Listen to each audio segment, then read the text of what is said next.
Hello everyone, welcome back. Next topic in basic JavaScript. Store multiple values in one variable using JavaScript arrays. With JavaScript array variables, we can store several pieces of data in one place. You start an array declaration with an opening a square bracket and in it with closing a square bracket and put a comma between each entry like this, where sandwich in the bracket notation, peanut butter in double quotes, comma, jelly, comma, bread, all within double quotes here.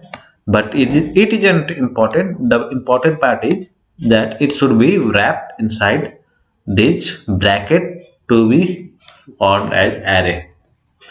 So the task for this challenge: modify the new array, my array, so that it contains both a string and a number in that order.